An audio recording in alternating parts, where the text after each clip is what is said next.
Greetings, true believers. Matt Hall here with a perhaps unnecessarily lengthy critique of South Park Snow Day. This is the 2024 cooperative multiplayer game from publisher THQ Nordic, developed by a studio called Question, who worked in association with South Park Digital Studios. Before making this video, I asked online if I know anyone who had played it. Everyone who replied and said that they had claimed that the game was awful. Well, I had to find out for myself if that was true, most especially because, thanks to Lurk It, we were offered a review copy of this game and its season pass in exchange for coverage on our fine channel. So, is South Park Snow Day as bad as some people say it is? Has the game improved at all over the past 14 months since it was released? Have I completely lost my mind? Well, first, let me say thank you to all of our channel members and Patreon supporters. And secondly, let me say that I'll answer all of those questions and more in this very video. So let's begin with a little background. I've been a fan of South Park ever since it premiered on Comedy Central back in August of 1997. The show, perhaps inadvertently, was part of a larger cultural phenomenon that saw the mainstream rise of crude and insensitive media that seemed to have been painstakingly crafted to appeal to immature and often oversexed young males. The former WWF was entering its notorious Attitude Era, which was full of sex, violence, and plenty of culturally and racially insensitive humor. All of which had been present already in wrestling to some degree, but it was really cranked up to an extreme level in the late 1990s. This was also a peak time for shock jocks like Howard Stern, who was dominating on the radio airwaves, in bookstores, at the box office, and on television. It's because of his immensely popular show on the E! Network that I learned about Sibian rides before I reached the age of 10. Obviously, this was adult entertainment, but any real safeguards keeping these sorts of things away from children were almost non-existent, and the situation was further confused by the fact that much of it was directly marketed to children. However, while a lot of what I'm talking about was often bigoted, misogynistic, and regularly provoked or even encouraged its fans to put their own prejudice and ignorance on full display, South Park always felt a little more highbrow to me, which is what I think has given it such staying power, having been in production for nearly 30 years now. Calling South Park more highbrow isn't supposed to be some self-righteous condemnation of the more lowbrow stuff. I've personally seen almost every recorded event that the then WWF put on in that era, and I've listened to years worth of shock jock radio shows. I've gone deep into the depths of trash television like Cops and The Jerry Springer Show, and I've played the edgy 90s video games like Postal and Harvester. I think I've seen it all, and I've thoroughly enjoyed a fair bit of it. But I see those things as relics of the past, and I don't necessarily care to return to that time. Today, I don't always mind edgy or even offensive media, especially when it's a work of fiction. But for many provocateurs of the late 90s, it wasn't always just an act. People like former WWE head Vince McMahon and Count Anthony Cumia of the Opie and Anthony Show were at the helm of pushing that whole cultural attitude forward with their media presences, and have since rightfully found themselves widely denounced and mired in controversies for committing horrible acts in their personal lives. In sharp contrast to that, the creators of South Park, Matt Stone and Trey Parker, seem like pretty normal people who just like making stuff. Their show was insensitive, and it still is, but as corny as this sounds, it was insensitive toward everyone. And episodes usually resolve with someone having learned a lesson about tolerance, responsibility, or some form of personal growth. Despite that balance, South Park has been caught in plenty of controversy over its content, some deserved, and some the result of misguided moral panic. But in 1997, it was that sort of controversy, mixed with all of the butt, poop, and fart jokes, that made South Park feel forbidden and almost inconceivably hilarious to me and many other children. As I grew up, so did the show, and while I don't watch every single episode, I have seen most of them, and I usually enjoy it. My appreciation for the show has extended to some of their other ventures, including some of the South Park video games. However, my appreciation for their games only came about after almost 20 years worth of South Park games that I didn't enjoy at all. I still remember playing South Park on the Nintendo 64 around 1999. It felt terrible to play, and it was utterly confusing. Things didn't get much better with Chef's Love Shack or South Park Rally. For me, the first South Park game that I really enjoyed was 2017's The Fractured But Whole, a turn-based RPG developed by the now defunct Ubisoft San Francisco. This game is a follow-up to The Stick of Truth, which I've played but haven't yet had a chance to complete. The Stick of Truth was developed by veteran RPG studio Obsidian Entertainment. Both games were published by Ubisoft, and both games reviewed very well, usually receiving a score of 80% or higher from critics. In addition to being well-crafted RPGs, a large part of the appeal of these games was that they looked nearly identical to the show. The majority of previous South Park games opted for a 3D look that I think left a lot to be desired, and even when the older games went 2D, they still didn't feel authentic to the show. The visual style of these Ubisoft-published RPGs was elevated by writing and voice acting that was on par with the show itself. It's rare that a game based on a television show can find such a strong pairing of refined gameplay and visual faithfulness to its source material.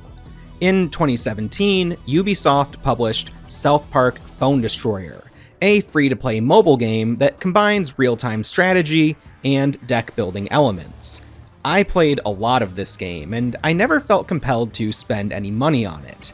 It definitely has a difficulty cap where it's no longer feasible to progress without the aid of some microtransactions, but I still got a lot of enjoyment out of it before getting to that point. And that's kind of just how things go with these free-to-play mobile games. Phone Destroyer saw mixed reviews, but I still liked what I played of it, so when I saw a brand new South Park game announced on August 11th, 2023, I wanted to go into it with an open mind, even though the reveal trailer left me feeling very skeptical. The trailer promised 3 things: South Park in 3D, co-op multiplayer, and a 2024 release date. From the footage alone, it was hard to gather much about the gameplay. It looked like a large hack-and-slash free-for-all. Myself and many others watching the trailer premiere online were afraid that this was some sort of online-only, live service game that would just be another casualty in the long and ever-growing line of failed live service games. However, due to all of the good faith that the South Park crew had built up with gamers in recent years, I didn't want to jump to conclusions. Matt Stone and Trey Parker, the creators of South Park, have been very vocal about how much they love video games, and about the fact that they didn't have any significant involvement in the development of their earlier titles. They have openly mocked some of the old South Park games, and with the Stick of Truth and the Fractured But Whole, they decided to get hands-on with the process, and hope to make games that they could be proud of. I wanted to believe that Snow Day would be a continuation of that sort of dedication to quality. In my opinion, it was not. A gameplay trailer for Snow Day was published on November 22nd of 2023, which showed players a bit more of what they could expect from the game. However, I didn't see the trailer at that time. I had actually completely forgotten about the game. Snow Day was released on March 26th of 2024, and I didn't notice anyone online talking about playing it. So when I saw it listed on Lurkit, a website that connects game publishers and content creators, I put in my request for a review copy of Snow Day completely out of curiosity, and aside from knowing that it was in 3D and featured co-op multiplayer, I didn't know what to expect. I could assume by the lack of coverage I had seen on the game that it probably hadn't been very successful. A cursory look at reviews for Snow Day revealed to me that it had in fact not been very well received. But again, I felt pretty good about what the South Park people were doing in the realm of games, and my hope was that Snow Day was just a bit rough around the edges, or just not tailored toward mainstream audiences. It was only after completing the main story and researching the game's various DLC offerings that I realized how truly misguided the whole thing really is. Game development is very hard, and I don't really want to make videos or statements that just bash developers or focus entirely on whatever perceived shortcomings a game might have. That said, I really did not enjoy South Park Snow Day. It was a game that I completed almost out of spite, and because I wanted to be able to back up what I'm going to say about the game. I'll start with the positives. For the most part, I think that the game looks pretty good. The 2D world of South Park translates nicely to 3D here. There's an opening cutscene where we see the world shift into 3D, and I really like the lighting and the look of the snow throughout the whole game. These more realistic textures don't clash like I thought they might, and I think it's a fun representation of South Park's world. The developers at question worked with the South Park team to adapt original 2D animations into 3D. Snow is a major theme of the game, and visually, it worked to obscure what was initially an awkward running animation that felt like it didn't quite match the character designs of the show. Where previous games fell short in bringing South Park to the third dimension, Snow Day does what I think is a respectable job, and it allowed gameplay to expand beyond the limitations of 2D, something that the South Park team wanted to explore after their two successful 2D titles. The other positive aspect to the game, in my opinion, is how it all has a very diegetic feel. I'll expand a lot more on what the gameplay is like, but to put it very simply, South Park Snow Day is a roguelite beat-em-up. The kids of South Park are playing a game, and you, as the new kid in town, are invited to play with them. All of the menus, upgrades, items, cosmetics, and challenges are presented in the context of the game that the children are playing. You're caught up in their imaginary world, which at times reminded me of Yakuza Like a Dragon, a game where the lines between reality and imagination were regularly blurred. But when it comes to pretty much everything beyond the visual presentation of the game, it fell really short for me.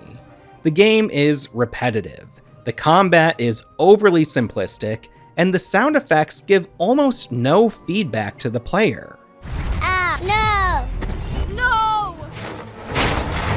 Ow, what? Hoo-yah!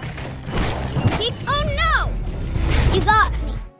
I spent 6 hours with this game to complete its campaign, and I didn't really have fun at all.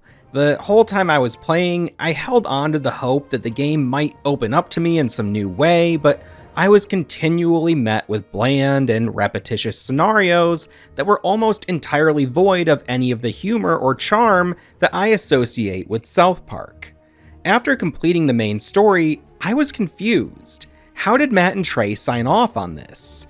Through its story, the game is presented as a direct continuation of the events of the Stick of Truth and the Fractured But Whole. Did they know that the quality of this game was a drastic departure from those titles? Well, maybe. On March 7th, 2024, IGN published an interview with Matt Stone and Jamil Salim. In addition to writing and producer credits on shows like Bob's Burgers, Disenchanted, and The Ricky Smiley Show, Jamil also did some writing on The Fractured But Whole and Phone Destroyer. I watched this interview after completing Snow Day, and while I might be projecting some of my own biases onto it, I feel like it's a very revealing look into what's wrong with Snow Day. Let's watch some of this video together, and I'll chime in here and there. I guess first question is, where did this idea come from? I mean, we came off of like the Fractured Butthole and we wanted to do something. We definitely wanted to do another video game, but we wanted to do something different. And I think we started from a place of, you know, narrative. The narrative, I mean, those games are great and we're super proud of them, but the narrative part of it became kind of like, as games become more like updatable and like you can actually update characters and update missions and all that stuff. But we always thought we wanted to do that thing where like, hey, we do a thing in a show and then like it's in a game 2 weeks later or 3 weeks later, whatever it is. All right, here is the first issue that I'll bring up. The narrative in those previously mentioned games is very strong, and it's a large part of why they were so successful. However, a big strength of the South Park TV show is how quickly an episode can be produced. The 2011 documentary, 6 Days to Air, covers this process in depth. As a television show, South Park can always be up to the minute on current events, which is something that games can definitely struggle with, especially when their development cycles can be several years long. So I understand why Matt and Trey might want to work on a South Park game that can have more immediacy in its content. However, the game does nothing to achieve that, and a major element of the story and gameplay is the frantic hoarding of toilet paper, an intentional nod to the pandemic-related toilet paper shortages of 2020, and a reference that was definitely out of date by the time the game launched in 2024. And with the way that Fractured and those A Stick of Truth, it's hard to do. Yeah. So that's how we started it, and then I don't know, Patches Jordan and came to us with the idea of Snow Day, literally using the idea of snow as like the stuff of the game that's going to make the levels and stuff. Here, Matt refers to Jordan, who is Jordan Thomas, the founder of a California-based game development studio called Question. Jordan has been in the industry since the age of 19, first working at Psygnosis, and eventually finding his way over to the team working on the BioShock series. He was a designer on the first game, he directed BioShock 2, and he worked on BioShock Infinite. He's been involved with plenty of other games as well, and was a consultant on the Stick of Truth and Fractured Butthole. After leaving AAA game development, he went independent, and his studio, Question, released their first game in 2015. It's called The Magic Circle, and it's a game about game development. I haven't actually played it, but from the reviews and gameplay videos that I checked out, it seems like a very novel concept. In 2019, they released The Blackout Club, which was financed by Matt Stone and Trey Parker. This is another game that I have not played, but it does have pretty good reviews online. It's a cooperative multiplayer game, and I would imagine the experience of making The Blackout Club informed a lot of the development of Snow Day. They have this entire, like every Snow Day they just bust it out. They have this whole entire world and galaxy, and you know, it's a lot of their same characters from Stick of Truth and the Dungeons and Dragons kind of theme stuff. And then, we try to make it kind of like a long episode of South Park narratively where maybe there's actually is a real threat and that emerges. But it starts with just the kids are playing a game. Mm-hmm. And whenever we start there, that's like the best. That's the secret of South Park. That's like the best stuff. It was interesting when you were talking about basically the idea of that this is a world that exists that can be like added onto. When you start the game, is it a complete experience, and then how do you work in the idea of adding new things? Are these as ideas as they come along, or is this tying into the show? Okay, a big part of the pre-release talk around Snow Day was this idea of being able to add stuff into the game after launch. But like I said already, that doesn't happen here in any significant way, and Matt sort of just dodges this question. There's a few ideas along the way that we've kind of peeled off and said, okay, we're going to make that like DLC after the fact that seem to make sense. Here he mentions adding certain things as DLC. We'll get into all the DLC, but I want to reiterate that the things added to the game through DLC hardly have any impact on gameplay and have no impact on the narrative or the larger game world. I think tried to find a scale which is like, frankly, like this game as a $29.99 game. The game is still $29.99, but you can upgrade to the Digital Deluxe Edition for $49.99. That version comes with a Season Pass, which we'll go over later when we cover the DLC. That seemed like a right size for us to try 3D for the first time, make it work, make all those systems work without biting off too much and failing at it, frankly. You know what I mean? So I think we, the team that we worked with, the guys at Question and ourselves, we felt like, yeah, that's doable. We also we go in, we get everyone working on all this stuff, and then we just take stuff out. Streamline. Here he mentions cutting stuff. Well, that definitely checks out. IGN published a second video alongside this one, where Matt and Salim play some of the game, while developer Chris Brion calls in to provide commentary. They mention several quests and ideas that were cut from the game. Oh, definitely something that's been in the last couple of games that one of my coworkers who's obsessed really wants to ask is this, did Chin Pokemon make any sort of appearances in this? Yeah. Okay, they does? Okay. Mm-hmm. Oh, yeah. Yeah. The chip Pokemon is in there. Yes, we do have that. It's quest item. You'll have to go retrieve a collection of Chin Pokemon. It's tied to the hoarding storyline. So people are collecting all sorts of otherwise worthless collectible items. NFTs is another. You have to go collect a barrel of NFTs. It's not just anything worthless things. Hey, Matt from the future here to make a correction. I saw this clip and thought that the talk about quest items, Chimpokemon, and NFTs was referring to cut content, because I never encountered it in the game. During the third mission, you have to retrieve several items for Jimbo and Ned. For me, these items were a sports drink, a box of CDs, and some lavender dryer sheets. However, when I looked up gameplay from other folks playing this same mission, some players were in fact tasked with finding a box of Chimpokemon cards and a barrel of NFTs. I really laid into this game for being repetitive, so it's very amusing to me to consider that a minor detail like this could be subject to randomization.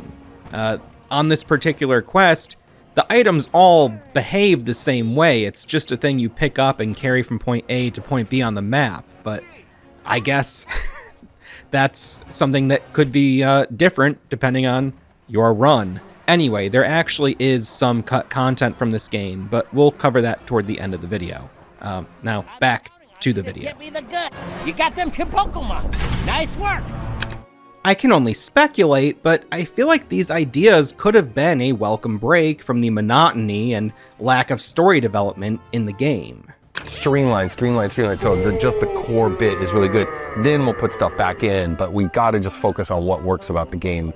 I think it's great. You know, the 3D of it is again, it's just seamless for me. They look like South Park characters. Okay, I've got to stop this and rewind. Matt talked about how games can be updated, and the interviewer asked him how they would handle updates to the game.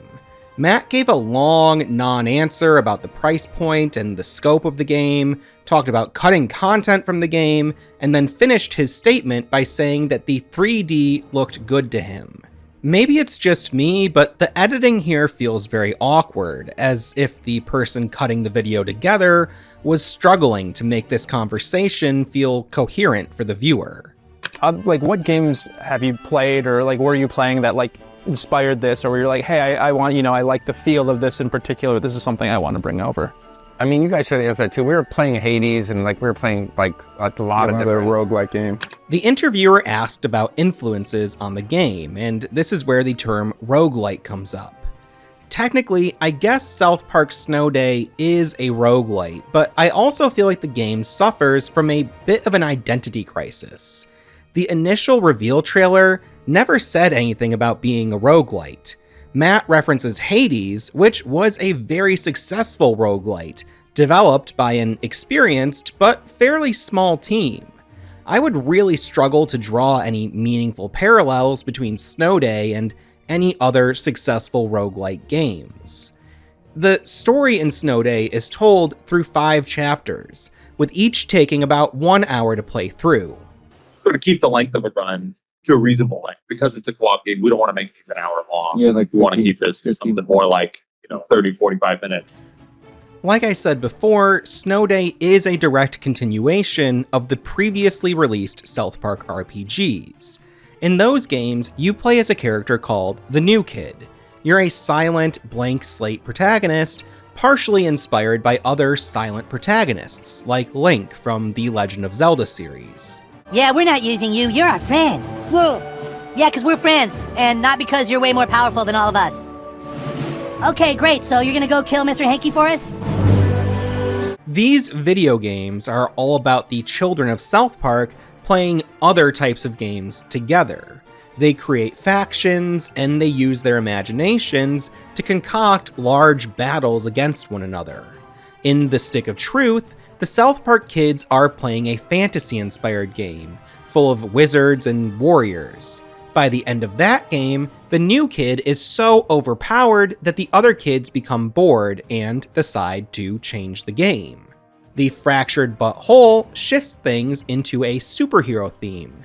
Snow Day follows the same pattern, where the success of the new kid in that superhero game compels the other kids in South Park to come up with a different game to play. This new game that the children are playing in Snow Day, which is its own meta-reflection of the video game that you're playing, is fairly similar to the game that they played in The Stick of Truth. It has characters reprising a lot of their roles from that game, something that Matt Stone noted in the IGN interview. The big difference here is at the start of each round of the game, the 2 warring factions each pick several cards that will set the rules and determine some of the abilities that they can utilize while playing. There are 2 types of cards, bullshit cards and upgrade cards. You'll draw one of each at the start of every run. For some reason, your enemies will draw 2 bullshit cards and up to 3 upgrade cards. Bullshit cards are special powers that have a limited number of uses each run. These are mostly temporary power-ups that do things like summon a bunch of minions to battle for you, or rain down meteors on your enemies. The other type of card is an upgrade card. These apply upgrades to your weapons and powers.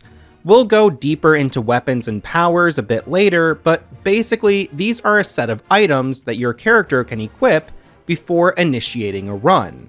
You can carry a long-ranged weapon, a melee weapon, and 2 powers. The powers are tied to a cooldown meter regulated by the amount of damage you take or receive while in battle. Each upgrade card has a rank and level. There are 5 ranks, which include common, uncommon, rare, legendary, and ultra legendary. The level is indicated by a number, and cards can have a maximum level of 5. Drawing these cards is the main roguelite mechanic of this game. You draw cards at random. For me, a big issue is that the bullshit cards don't really have much of an impact on gameplay, and there are only 7 of them available in the game. Across 5 main story missions that you will probably only need to play once to complete, you could easily draw the same 1 or 2 bullshit cards and never see anything else. Each one is just a special attack that you'll use on occasion, but they're mostly passive abilities that don't really shake up the gameplay itself in any significant way. In my opinion, the upgrade cards have a similarly low impact on the gameplay. These will modify the types or amounts of damage you'll do. I don't think the game really spells this out anywhere, but I believe there are 4 status effects tied to damage. These are freezing, burning, bleeding, and gross out, with those first 3 being self-explanatory, and the 4th one usually being the result of farting at your enemies. There is room for some strategy here. For instance, there is an upgrade card that increases the amount of damage that you deal to bleeding enemies. That's a good start, but for systems like that to really be impactful, You need a series of both weaknesses and resistances, things that force players to change strategies on the fly. There's the faintest bit of that present in the game, usually during boss fights, but again, it's not enough to impact how the game feels, or to impact how I, as a player, felt compelled to engage with the game. No matter what upgrades I had, I was still just running around and repeatedly tapping one of the 2 attack buttons while being swarmed by enemies. Beyond that, while you might have a large collection of upgrade cards unlocked, the actual pool of cards that you pull from when drawing is tied to your weapons and powers. Each weapon and power has between 2 and 6 upgrade cards associated with it, but most have 4 or 5. That means, on average, you're pulling 1 upgrade from a pool of maybe 16 to 20 possible upgrade cards. There isn't enough variety in the cards to make the randomization feel vital, and there isn't enough randomization in the rest of the game to make your upgrades feel anything more than arbitrary.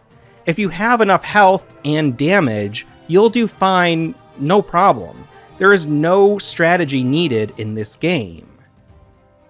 I have over 3,000 hours in The Binding of Isaac, and I have thousands more across games like Hades, Hades 2, Slay the Spire, Balatro, Blood Dome 99, Blood Dome Classic, Glyphica Typing Survival, Downwell, Dust and Neon, Golden Light, Heretic's Fork, Halls of Torment, Backpack Hero, Death Road to Canada, Buckshot Roulette, Dead Cells, Getsu Fumiden, Undying Moon, The Rogue Prince of Persia, Nitro Kid, West of Dead, Vampire Survivors, Vampire Hunters, Whisker Squadron Survivor, The Legend of Bumbo, Uragun, Against Great Darkness. I play a lot of roguelite games, and for me, Snow Day really hardly qualifies as a roguelite. And even if roguelite mechanics were just intended to be a secondary element of the overall experience, I feel that the core gameplay is too simple and repetitive to justify including them. If you're unfamiliar with the roguelite genre, to put it very simply, these are games where large portions of the experience are randomized. When you play a roguelite and you boot it up, you go on a run. In most roguelites, each run is presented as a unique challenge.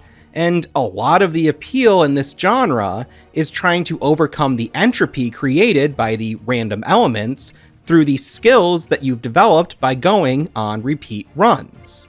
Completing a run is always a goal, but it's not the only goal. Roguelites are designed to be played and replayed many times over, and when done well, they can offer players a virtually endless supply of unique experiences within the rules of the game. Roguelites also tend to feature skill trees that allow players to unlock a set of persistent skills and perks that won't be subject to randomization during a run. This extra layer allows the player to become more powerful by playing more of the game. Even if you lose a run, you've probably learned something that you can use on your next run. And on most runs, you're making some kind of incremental progress in your persistent skill tree. When I play a more traditional roguelite game, I'm looking for a good balance between 3 main elements. Those would be procedurally generated levels, randomized placement and/or selection of the enemies and items within those levels, and a satisfying sense of character progression, both temporary and persistent. I want to feel like each run has me building up a unique character to tackle the randomized obstacles that I'll face during that run. I want to find items that give me specific advantages or disadvantages, and I want to experience the challenge and satisfaction of finding the right combination of skill and luck to successfully complete a run. When I lose a run, I want to feel like I still made some progress. I want each subsequent run to be improved upon because I'm making incremental progress with each run I attempt. Does any of this apply to Snow Day? Not really. The levels in South Park Snow Day do not appear to be procedurally generated. I died on the 4th level and had to try it again, and almost everything was the same, right down to the item placement on the map. I read in an IGN guide that each mission is made up of 4 to 6 maps, and those are a mix of fixed, recurring areas and randomized maps. Maybe that means the order in which the smaller maps within a level appear is randomized, but in my time with the game, I really didn't notice any randomization in the actual design of the levels or the placement of items and enemies. And I did notice a great amount of repetition all around. Throughout a run, you'll find new upgrade cards, and you'll find items that will upgrade the cards that you're already holding and using in that run. This is probably randomized to some degree, but it's also tied directly to that same pool of cards that you drew from at the start of the run. So as far as I can tell, there's nothing significantly random about the layout of the levels or the placement of the items and enemies within those levels. Instead, we have a set of 5 linear stages, called missions. Each mission is made up of several smaller maps, and culminates in a boss battle. Each map has you clear out waves of enemies, and then either retrieve an item or open a lock to move on to the next area. Missions are taken on in teams of 4, and can be played solo or with up to 3 other human players. If you don't have enough human players, then the game will create some AI-controlled players to assist you. In general, the AI companions were unobtrusive, and if I was ever downed, they quickly came over to revive me. That said, when it came to both enemy and companion behaviors, I had a lot of odd encounters. When there was only one enemy left on a map, they would often camp out in some remote area, and just wait for me to come and defeat them. Enemies would also regularly not notice me. My companions would sometimes drop dead, very suddenly and seemingly at random. This always happened outside of combat, but it was still really confusing. When it comes to character progression, in my opinion, things don't really fare any better. As you play through a mission, you collect 3 different forms of currency. These are toilet paper, dark matter, and platinum points, or TP, DM, and PP. Platinum points are used to purchase cosmetics in the game. These are hats, glasses, facial features, capes, just stuff to make your character look different. These have no impact on the gameplay. And while there are thankfully no microtransactions allowing you to spend real money to get more PP, there are still some cosmetic items only available as paid DLC. But again, we'll get into all of the DLC a bit later. Toilet paper is a currency that you can only use during missions. A few times per run, you'll encounter Jimmy, who offers to give you one of 3 upgrade cards. You can spend your TP here to re-roll the selection of cards, or to increase the rarity level of a card, which in turn increases its effectiveness. Toilet paper does not carry over between runs, and every new run will have you starting with 0 TP, although you can start with more if you unlock a certain perk. Like I said before, the cards are the main roguelite element of the game, and they are the main factor determining what sort of build you'll be creating during a run.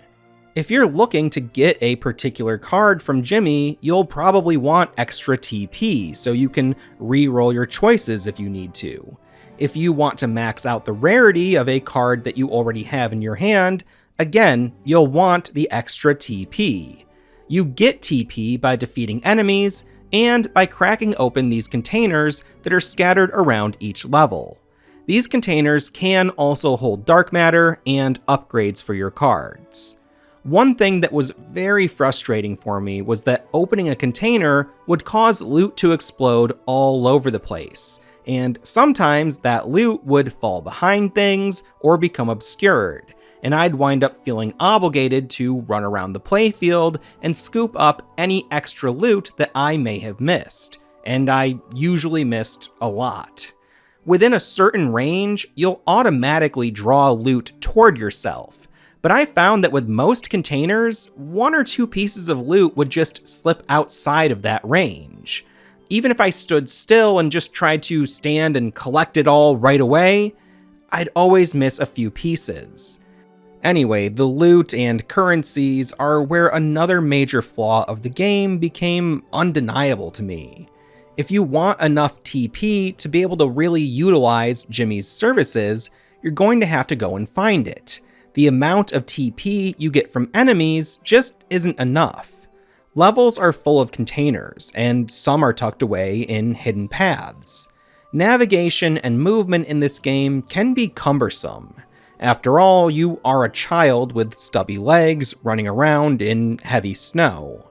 When you're not in combat, you usually have an unlimited sprint, but I regularly ran into instances where the enemies had all been cleared out of a map, but I was still having my sprint limited. You can only speak to Jimmy once each time he shows up, so if you walk up to Jimmy to see what he has on offer, that's it. Sometimes you're going to be short on the amount of TP that you need to really get what you want from Jimmy. If you find that you need just a little more TP, and there's some TP left in the level because you haven't yet carefully scoured every inch of the playfield, too bad. On its own, this isn't the worst, but the game could have done something to let players know ahead of time that this is how it works. So before you talk to Jimmy, you'll need to look all over to make sure that you've gathered as much TP as possible. Because movement in this game isn't very fun on its own, finding all of these containers can feel like a chore. You spend most of the game engaged in battles, where you are constantly swarmed by enemies and moving around. Once you clear the enemies and go looking for containers, you experience such a massively imbalanced shift in the feel of the game. Frantic, button-mashing fights are directly contrasted with slow, quiet, and generally unexciting exploration of maps that are completely void of any challenge in the form of enemies or platforming obstacles. You could try to explore the map while enemies are still active, but a lot of the time you're getting swarmed by so many of them that you're not able to really get away and just go exploring freely. These maps aren't very large, but due to scale and movement speed, they can take a while to fully cover and get all of that loot. So basically, if you want an upgraded character with more varied and more powerful attacks that you can use to have more fun in battles, you'll have to spend an inordinate amount of time trudging around these maps to find loot. And since the maps don't appear to be randomly generated and the placement of these loot containers is the same every time, you'll have to engage in some extremely repetitive gameplay, just so you can play these same repetitive levels with more upgrades. That does not make sense. But the devs must have known this, and that's why we have some extra game modes added via DLC. We'll cover those soon, but don't get your hopes up. Anyway, that's PP and TP. Let's talk about DM, dark matter. Every time you launch the game or come back from a run, you start off in this hub area. Well, actually, for some reason, you start just outside of the hub area, and you have to make your way back in. This is a small gripe, but in a game that is this repetitive, it's little things like this that can really make the experience much less enjoyable. Once you're in the hub, which the kids refer to as Koopa Keep, you can do a few different things. Going to the porta potty here leads you to Mr. Hanky. Interact with him and you can spend the dark matter that you collected during your runs. This is your persistent upgrade tree, meaning that everything you activate here stays with you through each run.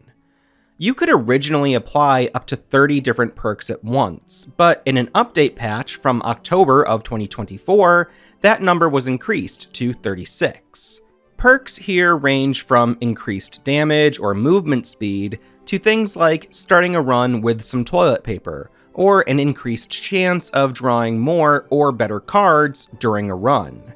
Unfortunately, in the time that it took me to complete the campaign, I didn't earn enough dark matter to unlock any really interesting perks, and the majority of what I had access to was just a few upgrades to my health points, damage, and movement speed.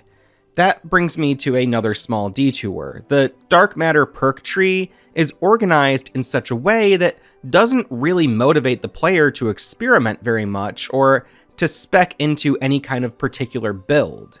This is because the 3 main paths on the tree are based on health, damage, and speed. There isn't really much advantage to prioritizing any one of these paths over another. If you go with movement speed, you'll have a faster character, but that isn't a huge advantage in combat, and combat is the whole point of the game. You're almost always going to be pretty close to an enemy, and you'll never be able to really outrun or bypass any enemies because every enemy encounter is mandatory. Every map makes you clear all of the enemies before you can move on. So aside from easing the chore of exploring empty maps for loot, there is hardly any need for faster movement, because you rarely have to move very far to do anything in this game. If you go deep enough down this upgrade path, you can unlock a second dodge roll. That would be cool, but I don't think it's necessarily worth the amount of dark matter farming that you'd need to do to get there.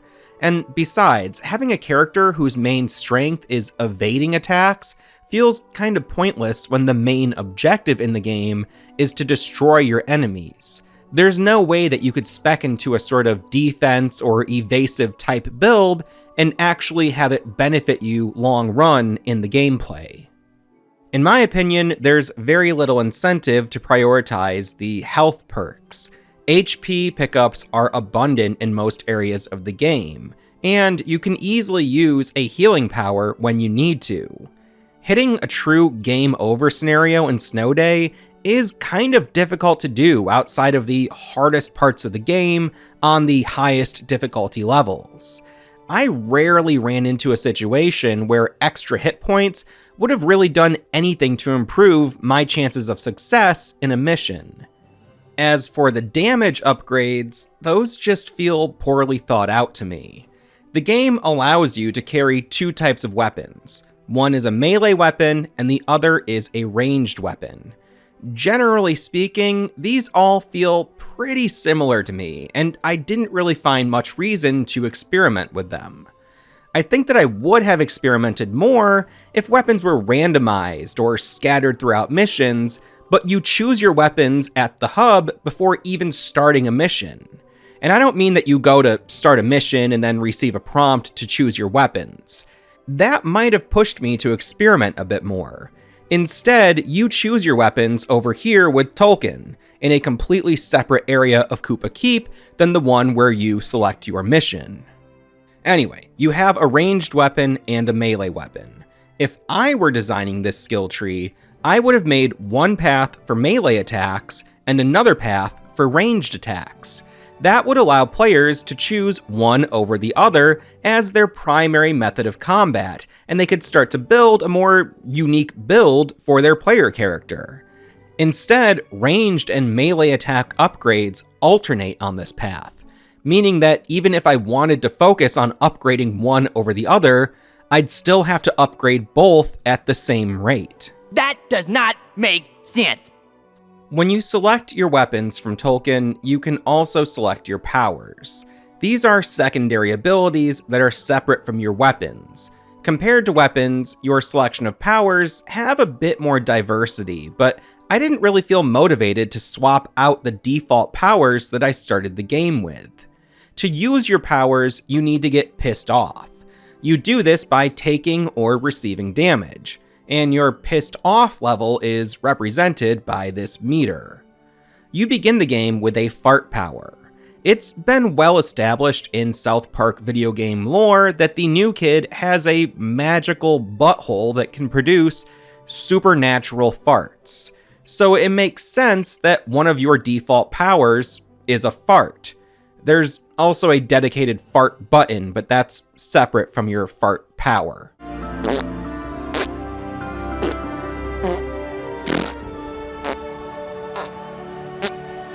The fart power is called Fart Escape, and it is introduced in the opening tutorial level of the game, and it's actually crucial in navigating that area of the game, making it feel like a crucial part of the gameplay in general. You have to use your fart escape to get up onto these higher ledges and progress through the level. The fart is also the only power that I saw highlighted in any of the pre-release coverage of the game, so it's clearly an important power. When you use it, you launch into the air and release a toxic cloud of gas beneath you that inflicts lingering, gross-out damage on your enemies. You're constantly getting flanked in this game, and you regularly need to seek higher ground to take out ranged enemies or just to reach certain areas. So this power comes in handy almost all of the time. The other default power I got was a totem pole that can restore HP to the player or any allies within its range. Having the ability to heal myself or my allies as needed wound up being very convenient, and while there were often healing items available on the playfield, the totem could also be modified with cards to deal damage to enemies. It's a versatile power-up. Beyond that, having some kind of refillable or reusable healing item on hand is a standard element of most roguelike games, so it makes sense to hold on to it. Powers are very important in Snow Day, so why isn't there an upgrade path on the skill tree that focuses on the use of powers? You could get a perk that lengthens your pissed off meter, and there's a perk that gives upgrade cards for powers a 30% greater chance of being one step higher in rarity. But that's it. Those are the only perks that relate to the powers. If this was a more traditional roguelite game that had more variety in its levels and made taking on a new run feel like a fresh experience, then I might have been more motivated to go back in and earn more dark matter to unlock more perks. But as it stands, I think that the game offers very little in the way of replay value, and it really seemed to me that going for a well-rounded build and speccing a little bit into each of the three paths was the best choice. I chose to play this game solo, but it was primarily designed to be played with other people. Given that premise, I would think that allowing players to use this skill tree to spec into unique builds like Archer, Healer, or Tank could really lend itself to good co-op play, with each character having a unique set of advantages and disadvantages that would be challenged in new, unique ways in every run. However, that just isn't the case. Even if you did pour all of your dark matter points into one of these three paths, your base starting levels for all of these attributes of damage, speed, and health are already adequate enough to face many of the challenges throughout the game.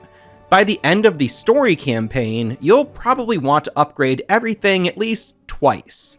That's common in video games, and why a lot of basic stat boosts are separate from more specialized skill upgrades that a player might spec into. You technically could lean into one type of ability more than others on this dark matter perk tree, but in the time that it would take to finish the campaign, you're unlikely to earn enough dark matter to make any one path really stand out above the others. It took me just about 6 hours to complete the 5 main story missions in Snow Day, and to check out all of the other game modes. In most roguelites, 6 hours is a relatively small investment of time, in contrast to how much time it would take most players to defeat the final boss and successfully complete a whole run. Getting to that final boss and defeating them is a main motivator for players in roguelike games. They want to beat the game. This leads to players doing many runs, unlocking enough perks and everything else so that they can create a strong enough build to take on that final boss, as well as all of the challenges that would come before that final boss. If the final boss of Snow Day can be reached and defeated in 4 to 6 hours, what is left to motivate the players? What is left for them to discover or engage with? Well, we have various cosmetic items, we have the dark matter skill tree that can be filled out, and there are various challenges that can be completed. These challenges are things like taking out 10 of a certain enemy type, or healing a certain amount of HP during a run. 8 of these challenges unlock new upgrade cards, although 2 of those cards are earned just by completing certain levels. So again, just to make sure we're all on the same page, you can complete the main story campaign in this game without unlocking a ton of perks or extra cards. Everything else that you can unlock after completing the 5 main story missions are just items that you would use while replaying those same story missions. In a roguelite game with procedurally generated levels and more randomization, that would be fine, but this amounts to more of an endless new game plus type scenario, where you can replay the same game over and over, each time making your character more powerful. That works really well in some games, like the Resident Evil series, but I found the gameplay in Snow Day to be so repetitive that it just wasn't something that I wanted to do. Everything is just running around, hitting enemies. Even if you replay these levels over and over and over, the combat and objectives are so simple and repetitive that there's really no way to actually get better at them or to improve your skills in any meaningful way. I mean, you could get more powerful and take enemies out more quickly, but that's more due to your stat boosts, and nothing really pertaining to your skill has anything to do with how quickly or how skillfully you can get through these 5 main story missions. But that's where the DLC content comes in. Let's go back to those IGN videos. I also saw from my Paramount sent over that the DLC will allow you to like revisit different storylines within the show. Yeah, I don't know how we're releasing the DLC. There's some new weapon stuff. We're doing some new weapons, some weapon skins, and then we're also, because the game is about advancing your character, and I think Pontus, you could speak to this really well, but part of the collection is to get toilet paper and dark matter to advance your character, and part of dark matter is advancing your character to make you more powerful. And those are the things that we're going to release DLC about. Matt, I don't know if you want us to talk about Horde mode, because we can talk about that too. Sure. Yeah, I'm talking about that. So the Horde mode is we talked about Henrietta in the game. She kind of has tarot cards. Mm-hmm. And so the way Henrietta works in the game is that she changes the challenge for you actually trade in things with her, and you can get more dark matter. And what's really cool is that she set up this whole world, her and Jimmy, and you go in and do like waves of enemies. And it's really fun because it lets us like mash up the entire game into different sections. So we've got, we were fighting at the start of this level, and we were out by Stark's Pond, heading towards the city, but you're going to be able to fight in the city. And actually that city center on the ice, that's like an arena that you can fight in and fight multiple waves of enemies.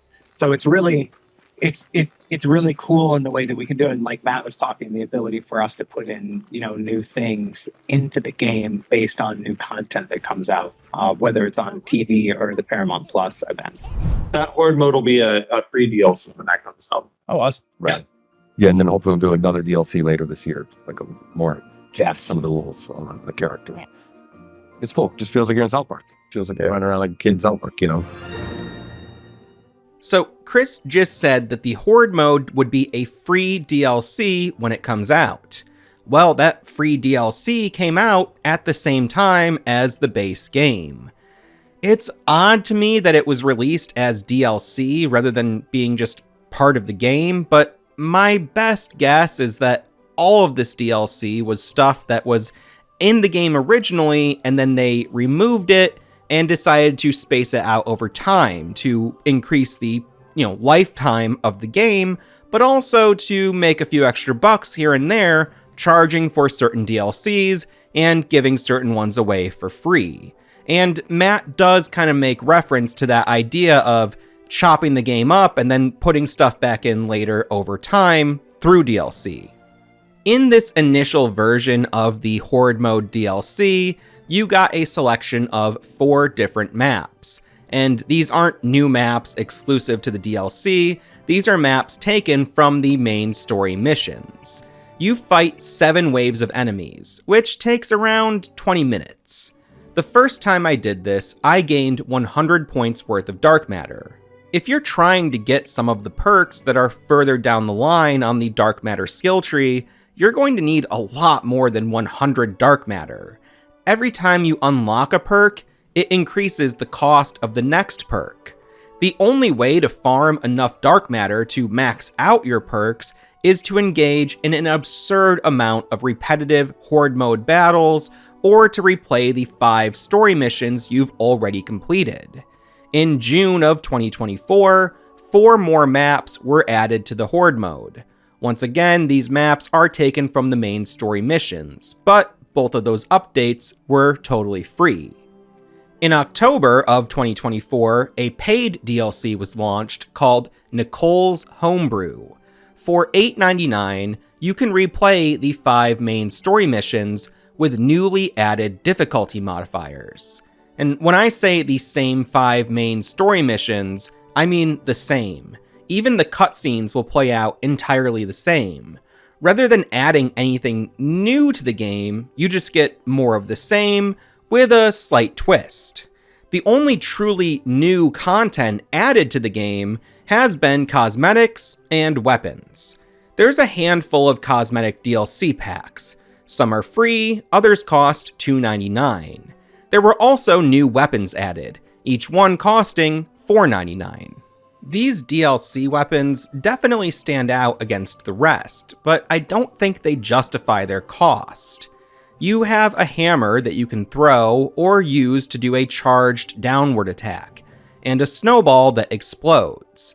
There's also another $4.99 DLC that includes some cosmetic items, a new emote, and I haven't touched on emotes, but they're emotes, you do a little move, and a variation on the magic wand that turns it into a ninja star. This is all fine, but once again, it doesn't really change the feel of the game in any significant way. Obviously, the cosmetic items do nothing to really impact gameplay. The new weapons have some impact, but very little.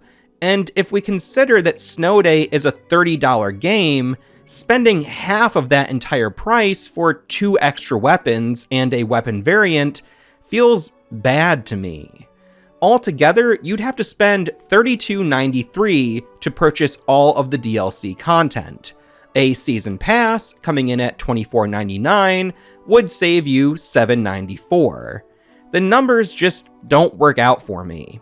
This is a $30 game with a $25 season pass. If you complete the game and you want more, you can play the free Horde mode or buy the Homebrew DLC, which is the exact same game with some difficulty modifiers. The game also came in a $220 collector's edition, which has some cool stuff in it, and at the time of writing, is on sale for over 60% off.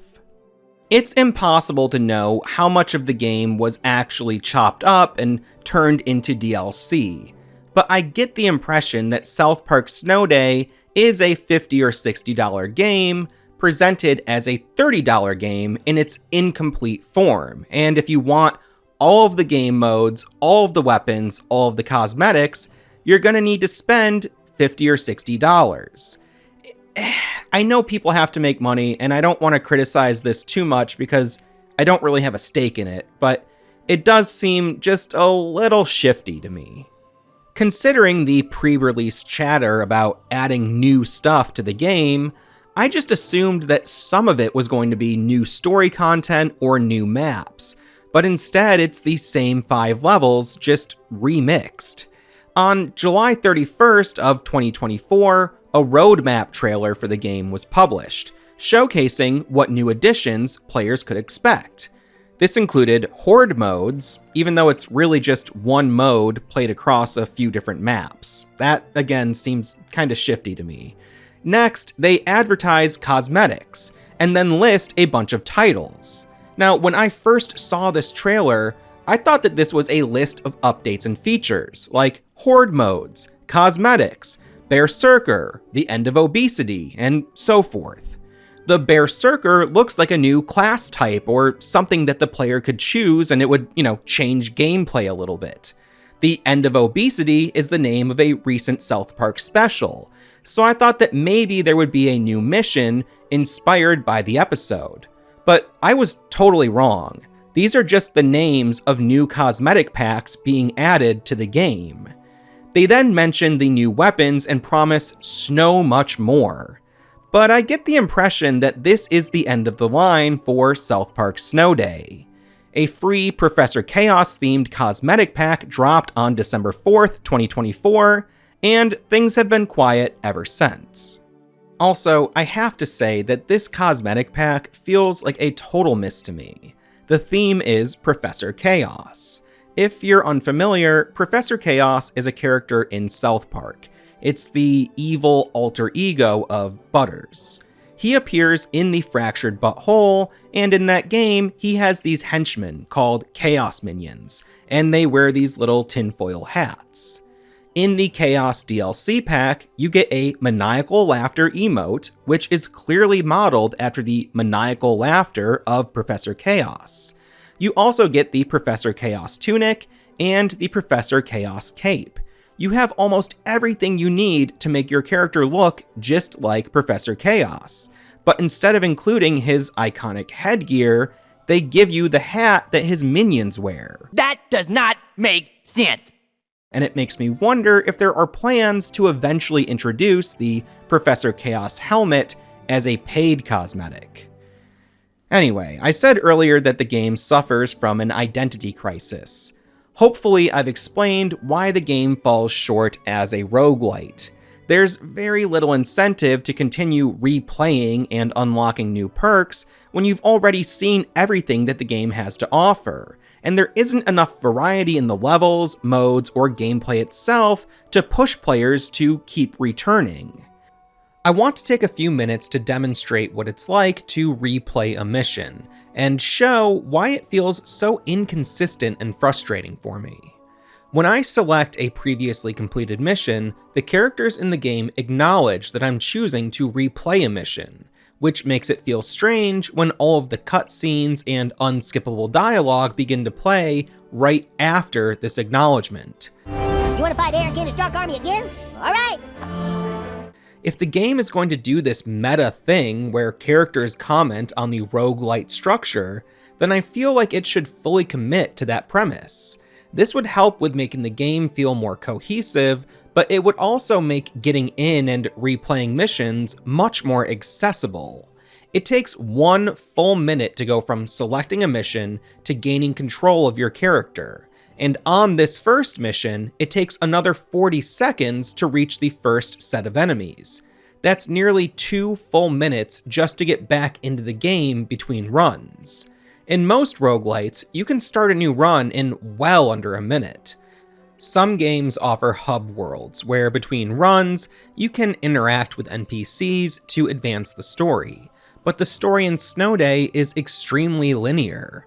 In my view, there should be as little in the way as possible when getting players back into the game after a run. Even though you can skip some cutscenes, others are unskippable, and they play every time you revisit a mission, even when you're playing the Nicole's Homebrew version of the missions, which only become available after completing all 5 story missions. Having some kind of quick start option for players who don't want to watch these cutscenes over and over and over would be huge for this game. The combat itself is like a simple 3D beat-em-up. Beat-em-ups have seen quite a resurgence in recent years, with some top-notch titles like Shredder's Revenge and Streets of Rage 4.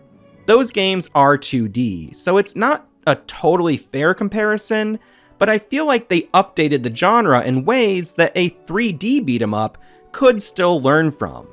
However, the combat in Snow Day has been widely described as bland or lackluster.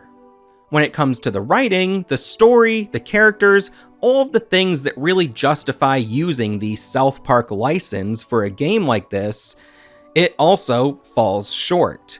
There are hardly any memorable jokes or moments in the game. The story just kinda happens, and it didn't entirely make sense to me. Let's recap the story. The town of South Park is hit with a deadly blizzard, which puts the adults into a panic, and it closes the schools. The children take this opportunity to go outside and play. The kids are playing some kind of make-believe, Dungeons & Dragons-inspired live-action role-playing game. They're playing this game because your character, the new kid, got too powerful in the last 2 games that they played. In an attempt to restrict players from becoming overpowered, the kids added a bunch of new rules to the game, which led to everyone arguing over the rules and going to war with one another. The 2 warring factions are humans and elves. The first mission of the game sees Cartman accusing Kyle and his elven army of preparing to attack the humans. Cartman then preemptively engages in combat against Kyle. While all this is going on, Randy Marsh has gotten himself frozen after he went looking for toilet paper. Well on your way to battle Kyle, you encounter Randy, free him, and he runs off. The creators mentioned that there was a whole storyline with Randy and Butters' father, Stotch, that's Steven Stotch, but it only comes up once after this. The TV show a little more. There is an adult storyline between Randy and Stotch. About who can collect the most, who's hoarding the best. It's just that funny thing. Just as soon as there's a disaster, everyone gets toilet paper, and that's basically money in our town. It's a currency. Yeah. Mm-hmm. You eventually get to Kyle and defeat him.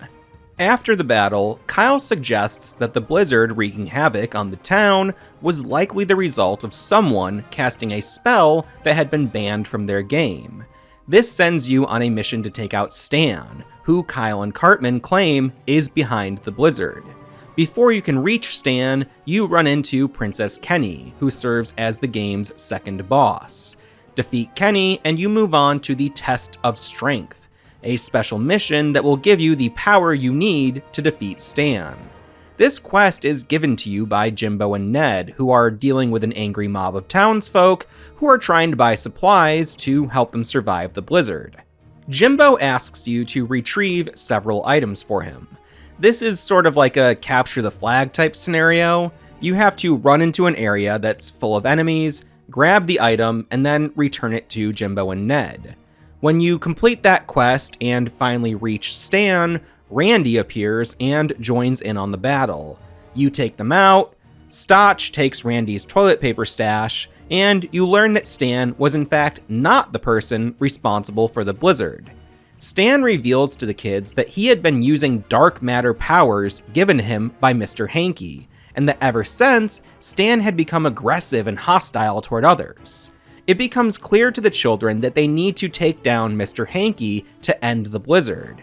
It turns out that Mr. Hanky had been canceled for drunken tweets that he made, and was subsequently run out of town and hadn't been heard from since.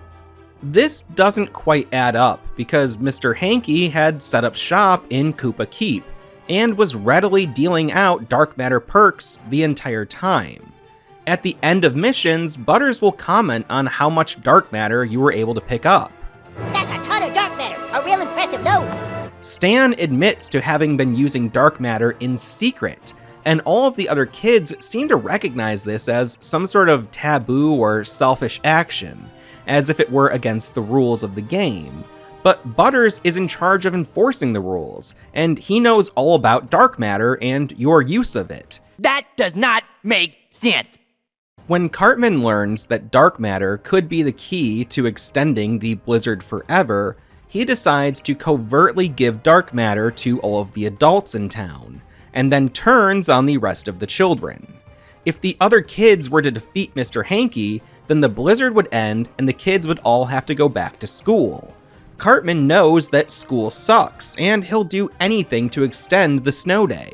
So you battle a bunch of dark matter-infected adults, and eventually get to Cartman.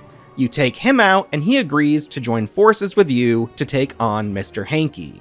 So you battle your way forward one more time, defeat Mr. Hanky, and everything goes back to normal, for a moment. Right as the story is resolving, Jesus appears and urges the boys to forgive Mr. Hanky. Everyone makes up, the boys make a wish, and Mr. Hanky grants them one more snow day. The story really has the skeletal structure of a classic South Park episode, but it's missing the jokes and personalities that make the show what it is. None of the characters really get to shine, and it feels like you just stumble from one plot point to the next. The previous games in this series had so much outlandish humor that I was genuinely shocked by some of what I saw. I know that South Park is all about shock humor and pushing boundaries, but I didn't expect the games to go as far as they did with some of their content.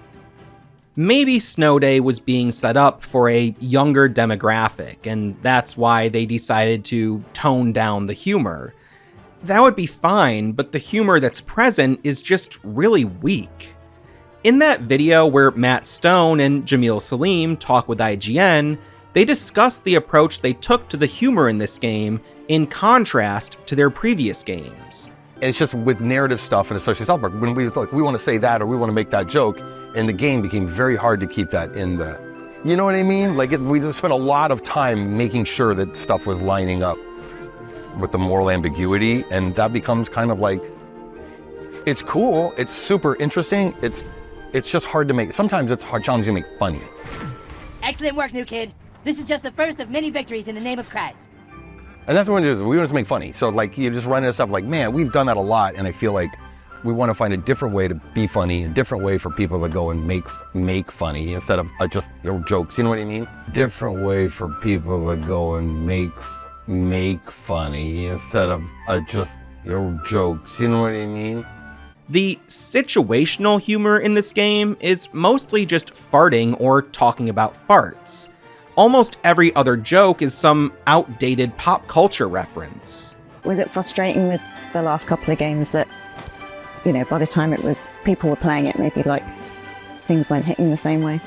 Yeah, I don't know, do you think, kind of, it's like you can't do those easy jokes because, this is not going to be coming out for 2.5 years, so. And then all the stores can finally open again. Yeah. And people stop fighting over toilet paper and get back to work. Right. Yeah, and you want people to come back and play this 10 years from now, so you don't want to do any jokes that are too timely anyway. You want this game to be timeless, so the jokes are more like situational and not pop culture-y. A Taylor Swift album is worth at least a half a roll of toilet paper on the open market. Riffing on current events is what South Park does best, but in Snow Day, the jokes really don't go anywhere or say anything, which kinda sums up how I feel about the entire game.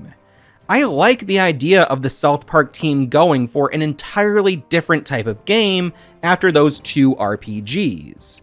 In interviews, it's been said that Matt and Trey really like different types of games. Like Trey and I have totally different tastes in games, where I could just play a fight game all the time. I'm fine with that. I like strategy games a little bit.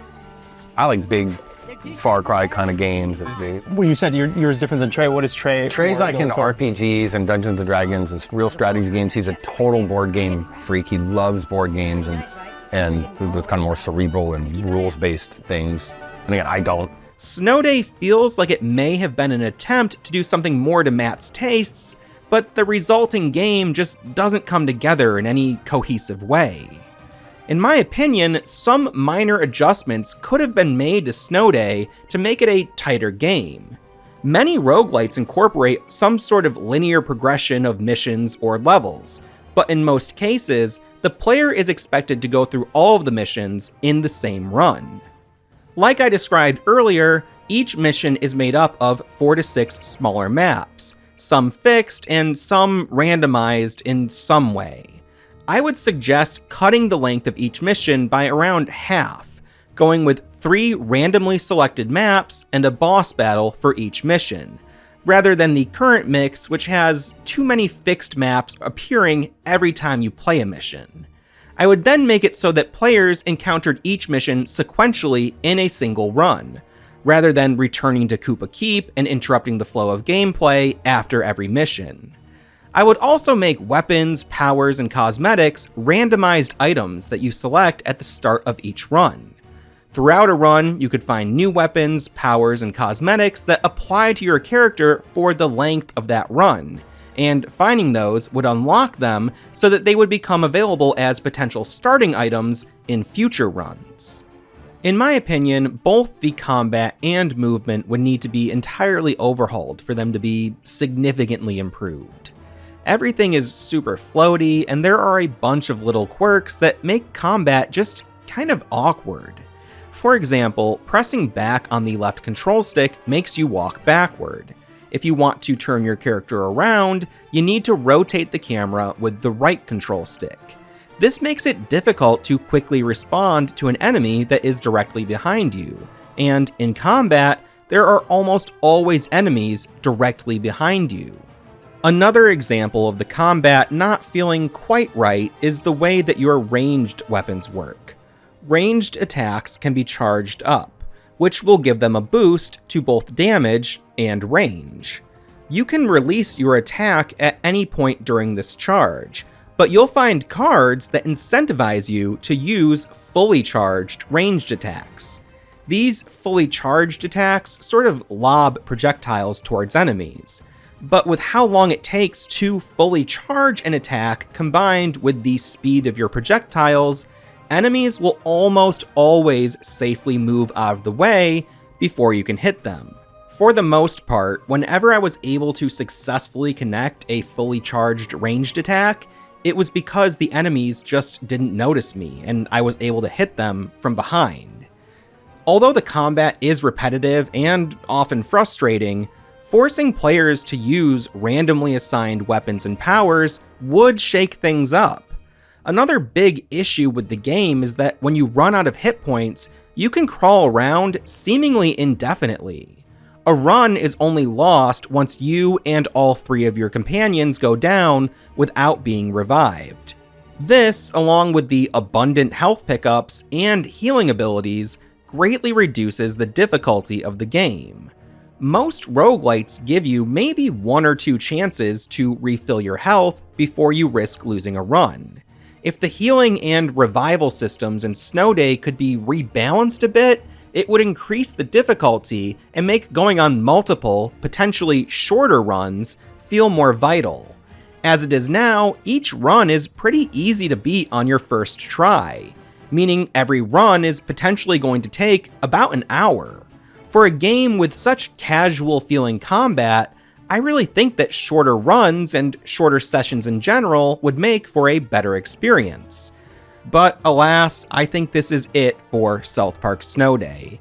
I get the impression that somewhere down the line, the scope of the game was majorly reduced. Data miners have found evidence of cut content, like code that implies that Ike had a major role in the story. And for some reason, Wendy can be seen during the boss battle with Cartman, but she never does anything and it's never addressed. It's impossible to know if there was potentially a better version of this game being developed, or if the cut content was just going to be more of the same. For the most part, this game received very poor reviews, even from IGN, who had been posting all these promotional videos for Snow Day just prior to release. I think that if the South Park team listens to feedback on Snow Day, they could pull off a follow-up that really hits the mark. This game was pitched as a sort of experiment to see, can they work in 3D, and can they do more of a budget title? I think they can pull it off, but for now, we'll have to wait and see if the South Park team decides to return to game development or not.